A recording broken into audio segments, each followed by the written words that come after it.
Hello everyone and welcome to the 15 best things that you can do in Athens. So Athens is a city like no other where you can stroll amongst ancient temples, witness the birth of democracy, climb up the many hills for breathtaking views before heading through bustling markets, museums and more. So I'm going to begin this video by showing you some of Athens' most iconic ancient sites, and what better place to start than a site that is not just the most iconic in Athens, but one of the most iconic in the entire world, and that is the Acropolis. So the Acropolis is a hilltop citadel that was the centre of ancient Athens. There's so many impressive monuments to see here as you explore, such as the Erectheion, the Propylaea, and of course the Parthenon, which was a temple dedicated to Athena, who is the patron goddess of Athens, as you can probably tell by the name. A quick visiting tip, the Acropolis can get very, very busy. So if you want to avoid the crowds, try to get there either just as it opens, or even better in our experience, just before it closes. Just make sure to give yourself enough time to see it if you're going in the evening. Our next stop, however, was much quieter, much less known about, but just as impressive. Because we're stepping back in time to democracy's birthplace itself at the Ancient Agora. This was the heart of ancient Athens, where people would come to socialize and trade. It was also the place where philosophers like Socrates and Plato would teach their students and challenge their ideas. Not what I expected to see here. No. But a welcome surprise. Oh look, it's eating flowers. It's so cool. It's pretty fast. What? For a tortoise. He's on a mission. Okay, so moving forward a little bit in time now, all the way to 1896, which was the year of the first modern Olympic Games. Over 50,000 spectators would have been packed in this stadium, and it's the only stadium in the world that is made entirely of marble. You can even go for a jog around the track, if you like. When you got this? It's around this. Those ancient Greeks, yes, they got nothing on you. So we've had our modern interlude. Let's go back in time again now, because this is an unfinished colossal temple that was dedicated to the king of gods, Zeus. It was unfortunately undergoing some restoration work during our visit, but beneath the scaffolding we could still see the immense scale of it. And after you visit this, make sure to quickly walk a few steps down the road and check out Hadrian's Arch next door.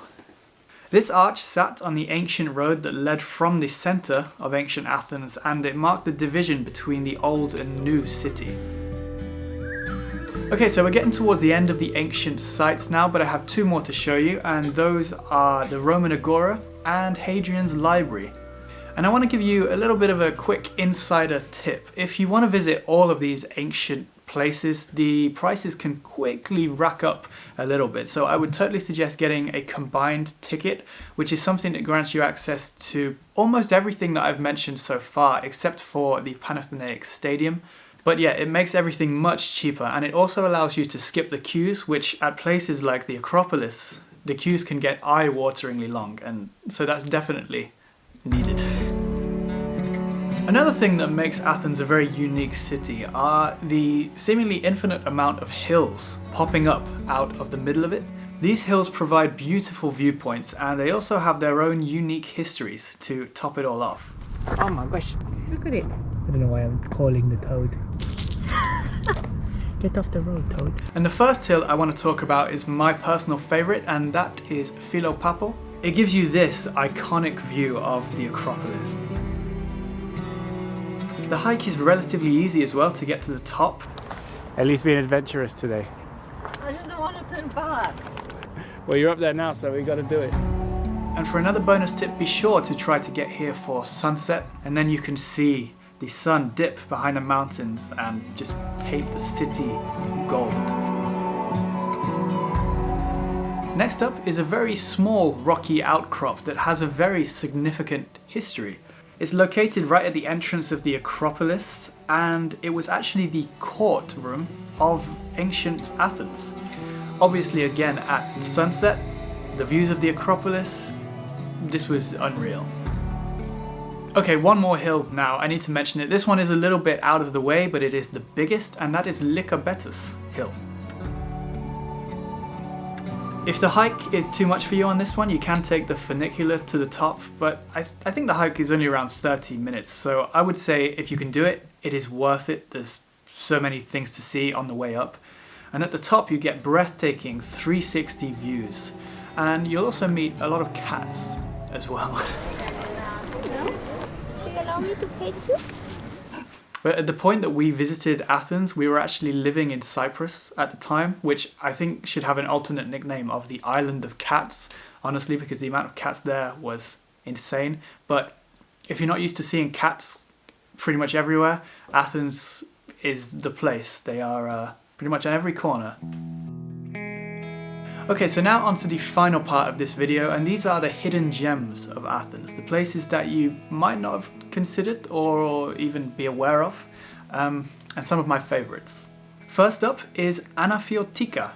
This small neighbourhood is nestled below the Acropolis, and it was actually built by workers from the island of Anafi in the 19th century, and they decided to create their own little village. And of course, they used the same architecture and materials as their island homes. Next up is a treasure hunter's paradise. From vintage records to handmade jewellery, you will definitely find something unique to remember Athens by when exploring this market. And if you do ever feel like you want a little break from the lively city atmosphere, I would totally suggest a short stroll through the Botanic Garden. It's home to a diverse collection of plants, a relaxing pond, and it's just the perfect place to enjoy a peaceful moment in nature. So I want to finish this video with a couple of the museums that you can visit to learn a little bit more about Athens and Greece in general. The most famous museum is the Acropolis Museum, which contains artifacts found at the Acropolis. But another museum is much less known about, and it's actually my personal preference, I would say. It's a little bit away from the city centre, but it is the National Museum. This museum showcases artifacts not just from Athens, but from all over Greece. And so there you have it, that is 15 things to do in Athens. Please do let me know in the comments if I missed any locations that you think should be mentioned in this video. That way we can all share ideas and yeah, just experience more that this city has to offer. Please leave a like if you enjoyed this video, and feel free to hit that subscribe button if you want to see more. We're always traveling all over Europe, always looking for those hidden gems and beautiful places. Check out my full Greece playlist to see a little bit more of Athens. You can click this video here as well. Thank you for watching this one, and I will see you in the next one. Goodbye.